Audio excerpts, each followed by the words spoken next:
నియోజకవర్గం కలిగిరి మండలం గుడ్లదొన గ్రామంలో కోట్ల రూపాయలు విలువ చేసే ప్రభుత్వ భూములు కొంతమంది అధికారులతో కుమ్మక్కై ప్రభుత్వ భూమిని పట్టా పాస్బుక్లు సృష్టించి ఆక్రమణలకు గురి చేస్తున్న గతంలో కొంతమంది రాజకీయ నాయకుల అండదండలతో యథేచ్ఛగా సాగు చేసుకుంటున్నారని, ప్రభుత్వ భూములు ఆక్రమించడమే కాకుండా నా సొంత పట్టా భూమి 12.62 ఎకరాల భూమిని కూడా ఆక్రమణలకు గురి చేయాలని చూస్తున్నారని పలుసార్లు రెవెన్యూ అధికారులు చుట్టూ తిరుగుతున్నా పరిష్కారం కావట్లేదని తీవ్ర ఆవేదన వ్యక్తం చేశారు. లోకిరెడ్డి వెంకటేశ్వర రెడ్డి గ్రీవెన్స్లో 42 సార్లు అర్జీలు ఇచ్చామని, ఎట్టికేలకి జాయింట్ కలెక్టర్ ప్రభుత్వ భూములు ఆక్రమించిన వారిపై చర్యలు తీసుకోమని సర్క్యులేషన్ జారీ చేసిన కలిగిరి ఎంఆర్ఓ ప్రభుత్వ భూములు ఆక్రమించిన వారి వద్ద భారీగా డబ్బులు తీసుకొని మా సొంత భూమి అయిన 12 ఎకరాల 62 సెంట్ల భూమిని ఆక్రమణకు గురి చేస్తున్నారని ఫిర్యాదులు చేస్తే మాపైన కేసులు పెడుతున్నారని, స్థానిక ఎంఆర్ఓపై చర్యలు తీసుకోమని పలుసార్లు ఫిర్యాదులు చేశామని అన్నారు. నా పేరు లోకిరెడ్డి వెంకటేశ్వర రెడ్డి. మాది జల్దంకి మండలం కొత్తపాలెం గ్రామం.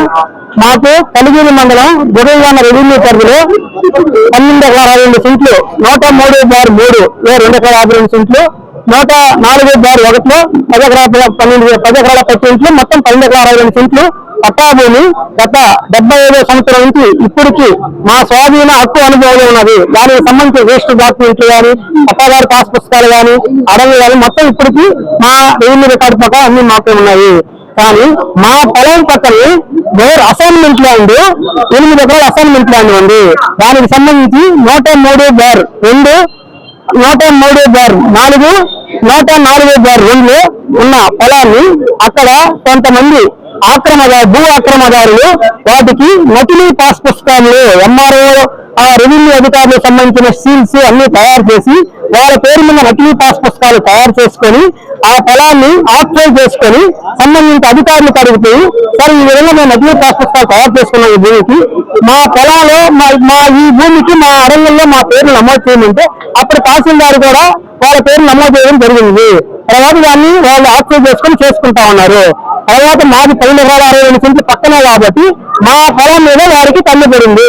ఈ పొలాన్ని కూడా ఎలాగైనా ఆక్యుపై చేయాలని దీనికి రకరకాల లిటిగేషన్లు సృష్టిస్తూ మా పొలాన్ని కూడా ఆక్యుపై చేసుకోవాలని ప్రయత్నిస్తున్నారు. అప్పుడు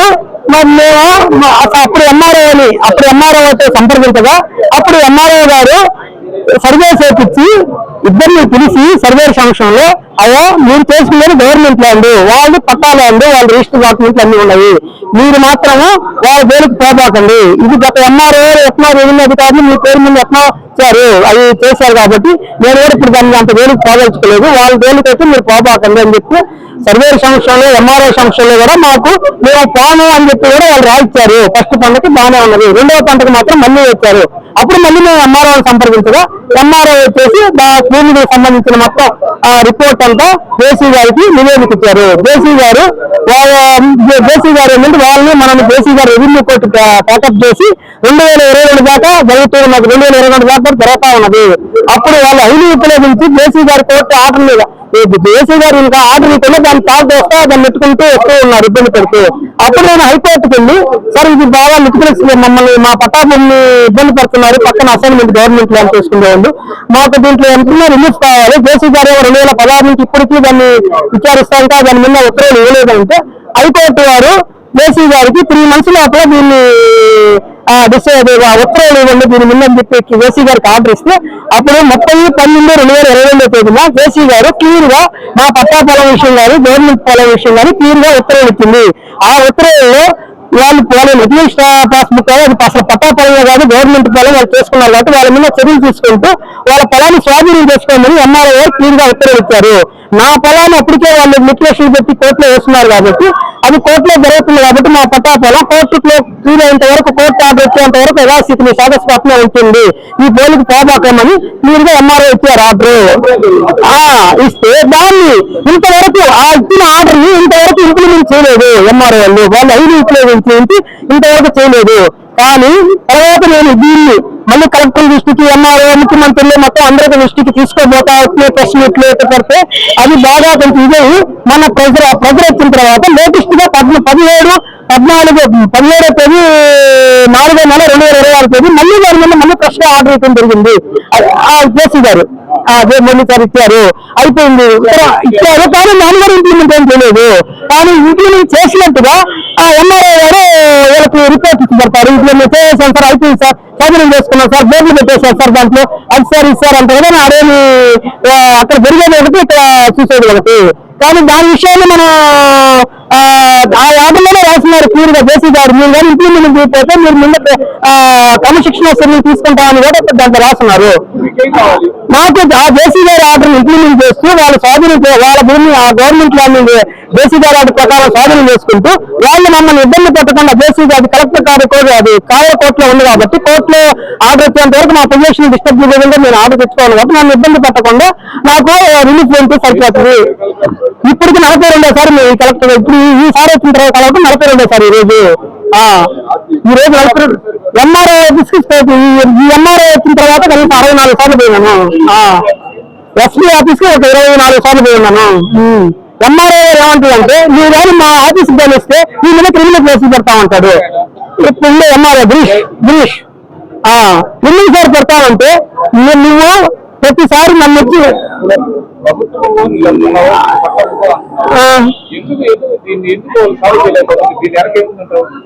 అదే డబ్బు రాజకీయాలు కూడా అందరూ మనకే చెప్తారు. వేలు కేవలం ఎంఆర్ఓ వాళ్ళ గారు భారీగా లబ్ధి పొంది మమ్మల్ని ప్లస్ అధికారులు మిస్మెంట్లు చేస్తూ కలెక్టర్ గారు ఇద్దరు తప్పుడు సందేశాలు ఇస్తూ మేనేజ్ చేస్తున్నాడు. ఇదే ఇచ్చే కలెక్టర్ గారికి ఇచ్చా డైరెక్ట్ మన కలెక్టర్ గారికే ఇచ్చా. ఇస్తే కలెక్టర్ గారు నేను చెప్పేది ఇంకల్లా తెలుసు కదా, నీ సబ్జెక్ట్ తెలుసు కదా, చేసి ఆర్డర్ ఇంప్లిమెంట్ చేస్తే చేపిస్తాను అంటున్నారే కానీ మనం ఏదైనా గట్టి జరిగే సార్ చేయలేదు, ఎందుకు పెట్టలేదు సార్, దాంట్లోనే వాళ్ళ ముందు ఎందుకు యాక్షన్ తీసుకోవట్లేదు సార్, క్రమశిక్షణ చర్యలు తీసుకోమన్నారా మమ్మల్ని, అవన్నీ మీరేం మమ్మల్ని అడిగేది, మీకేం కావాలో సమస్య చెప్పి అంతే కానీ వాళ్ళ మీద క్రమశిక్షణ యాక్షన్ తీసుకో అవన్నీ మీరు చెప్పకూడదు నాకని అంటారు. నా పేరు లోకిరెడ్డి శ్రీదేవి. మా తూర్పు గుడ్లు 12 ఎకరాల 2 సెంట్ల పొలం ఉంది. మేము బుచ్చిరెడ్డిపాలెంలో ఉంటాము. మేము లోకల్గా లేని దానివల్ల వాళ్ళు మమ్మల్ని 5-6 సంవత్సరాల నుంచి మమ్మల్ని ఇట్లాగే మేము పైరు పెట్టుకుంటే నైట్ వచ్చి తొక్కిచ్చేసేది, మేము నారు వేసుకో సీసీ కెమెరాలు పెడితే పగల కొట్టేసేది, నారు తొక్కిచ్చేసేది. గత ప్రతిసారి ఇట్లాగే ప్రతి పంటకి ఇట్లాగే ఇబ్బంది పెడతానే అట్లా. కానీ అట్లానే మేము గమ్ముగా మా పైరు మేము మళ్ళీ పెట్టుకొని చేసుకుంటానే ఉన్నాము. కానీ ఎక్కడికి పైకి సీఎం కాడికి పోయాము, ఐజీ కాడికి పోయాము, డిఐజీ కాడికి పోయాము, డిఎస్పీ కాడికి పోయాము, అన్ని దగ్గర కలుస్తున్నాం, ఎస్పీ కాడికి పోయాము, అంత లెక్క కలుస్తున్నాము. కానీ వీళ్ళు పైనుంచి ఫోన్ చేసి చెప్తారు ఎస్పీ డిఎస్పీ కోట ప్రసాద్, కోట తిరుపాలమ్మ, కోట వెంకటేశ్వర్లు, జింకల్ సుధాకర్ రెడ్డి, గుడిపాడు తిరుపాలు, వైసీపీ పార్టీ వాళ్ళు, మేము తెలుగుదేశం పార్టీ. కానీ 5 సంవత్సరాలు అని చెప్పి ఇబ్బంది పెడుతున్నా కానీ మేము అట్లా ఇబ్బందులు పడతా చేసుకున్నాం. కానీ ఈ మధ్య డిసెంబర్ 1వ తేదీ మునగాల బుజ్జమ్మ నేను చేలోకి వెళ్తే మేము పని చేసుకునే దానికి వెళ్తే వాళ్ళందరూ కత్తులు కర్రలు ఎత్తుకొని వచ్చి మా మీద అటెండ్ మాట చేసేసారు. ఆమె చనిపోయిందని వెళ్ళిపోయారు. కానీ నేను తప్పించుకొని ఆమెని బతికించుకున్నాను. కానీ ఎవరు మేము అంతలాగా కలుస్తున్నాం కానీ మాకు ఎక్కడ ఏమి న్యాయం జరగట్లేదు. కలెక్టర్ ఆఫీస్ దగ్గరకు వచ్చాం సార్, 10 సార్లులోకి వచ్చాం. కలెక్టర్ ఆఫీస్ కి 10 సార్లు వచ్చాము. 10 సార్లు వచ్చాం కలెక్టర్ ఆఫీస్ కి. ఎంఆర్ ఆఫీస్ కి అక్కడికి వెళ్తే ఆయన ఎవరు సమాధానం చెప్పట్లా, మేం చేయలేము అంటున్నారు. మాకు ఎక్కడ పోతే న్యాయం జరగదు, అసలు మాకేం అర్థం కావట్లా. ఈ అన్ని పెట్టి చేస్తున్నారు కదా, ఎందుకు న్యాయం జరిగిన దానికి మేమేం చేయాలా? మేము చేయలేకపోతే మమ్మల్ని కొడుతుంటే ఇప్పుడు మా పరిస్థితి ఏంది? ఉన్నాయి, అన్ని డాక్యుమెంట్ ఉన్నాయి, ఉంటేనే మేము ఇంత దూరం పోరాడుతున్నాం, లేకుండా ఉంటే మేము అసలు రాము. మాకు అసలు ఎక్కడ పోయినా న్యాయం జరగట్లా, మేమేం చేయాలా? ఏదన్నా చేసుకొని చచ్చిపోమంటే చచ్చిపోతాం, అదే వాళ్ళకి న్యాయం చేయండి, దాన్ని కూడా మేము ఒప్పుకుంటాం. గిరి ఎంఆర్ఆవు, కలిగిరి ఎంఆర్ఆవు 5 కోట్లు ఉంది, మేమేం చేయలేము అంటాడు. కోర్టులో ఉంది, మేమేం చేయలేము అంటాడు. ఈసారి అంటే చెప్పాడు, వచ్చి కలెక్టర్ గారికి చెప్పాడు, నేనే ఎస్ఐ గారికి కాగితం ఇస్తాను, రాత్రి 10 గంటలప్పుడు ఒక రోజు వచ్చి 10 గంటలప్పుడు వచ్చి చెప్పాడు, నేను రాజస్థాన్ ఎస్ఐ గారికి లెటర్ ఇస్తాను, అది వాళ్ళు ఫేక్ డాక్యుమెంట్ అని రాజస్థాన్ అని చెప్పాడు. మేము పోతే మేము ఏమో అది కోర్టులో ఉందని మళ్ళీ 4 సార్లు, నేను 3 సార్లు కలిసాను. నేను ఏమనో అది కోర్టులో ఉంది, నేనేమన్నా అంటాడు ఎంఆర్ఓ. కానీ మాకు అసలు ఏం చేయాలో మాకు చేలో ఈరోజు చేలో పోను కూడా మేము భయపడి అందరూ బయట పెట్టుకుంటారు. మేము బీడు పెట్టుకొని గమ్ము కూర్చో ఉన్నాము. పోతే వాళ్ళు చంపాలని వాళ్ళు చూస్తున్నారు. మాకు ఎక్కడ పోతే రక్షణ ఈ ఉందరు కొట్టి చేస్తుంది. ఆడవాళ్ళకి రక్షణ లేనప్పుడు మేమేం చేయాలో, ఎలా బతకాలి, మాకు ఏం చేస్తారో ఇంతమంది అధికారులు అన్ని చేస్తున్నారు, కానీ మాకెవరు ఏం సాయం చేయట్లేదు.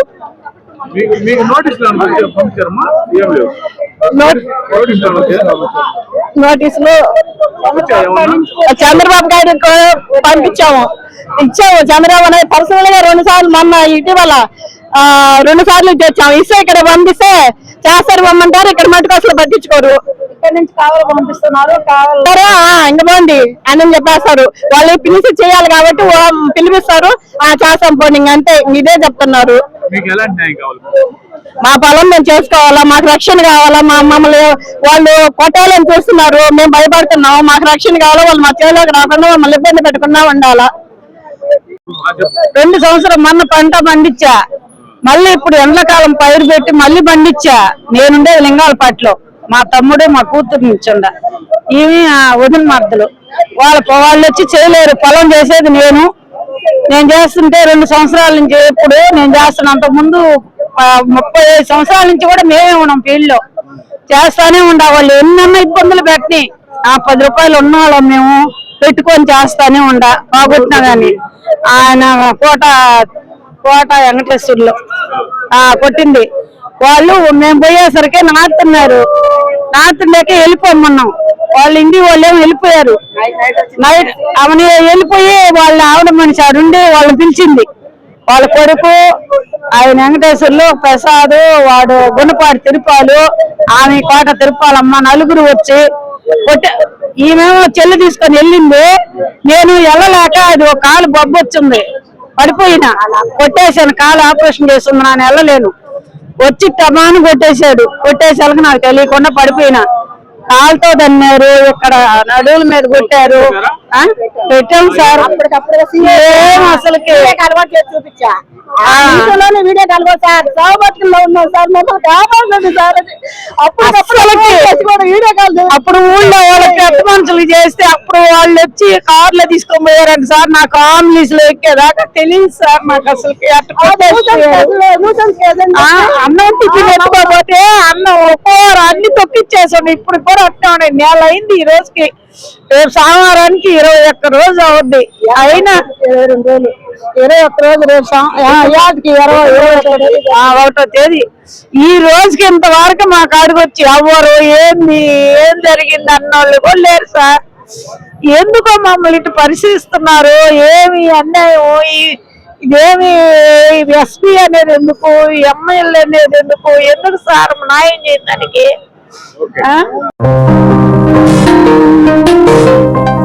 హలో సత్యం, నాన్నకి ఉన్నట్టుండి మూతి వంకరపోయింది, కాలు చేయి కదిలించడం లేదురా, పెరాలసిస్ అనుకుంటా. నాకు చాలా భయంగా ఉందిరా, త్వరగా రారా సత్యం. ఏంటి, నాన్నకు పెరాలసిస్? వస్తున్నా అమ్మా. కంగారు పడుకు సత్యం, వెంటనే మీ నాన్నని ఎన్ఎల్ హాస్పిటల్కి తీసుకుని వెళ్ళండి. పెరాలసిస్ వచ్చిన 4.5 hours లోపల ఇంజెక్షన్ చేస్తే పెరాలసిస్ నుంచి రికవరీ అవ్వచ్చు. అవునా? సమయానికి చేతిలో డబ్బులు కూడా తక్కువ ఉన్నాయి. మనలాంటి సామాన్యుల కోసమే సామాన్యుడికి సైతం కార్పొరేట్ వైద్యం అనే నినాదంతో ఎన్ఎల్ హాస్పిటల్ మనకు తోడుగా ఉంది. అక్కడ 1-2 వెల్ ఎక్స్పీరియన్స్డ్ న్యూరాలజిస్ట్ డాక్టర్లు అందుబాటులో ఉన్నారు. వెళ్ళిన వెంటనే సమయం వృధా అవ్వకుండా ట్రీట్మెంట్ మొదలు పెడతారు.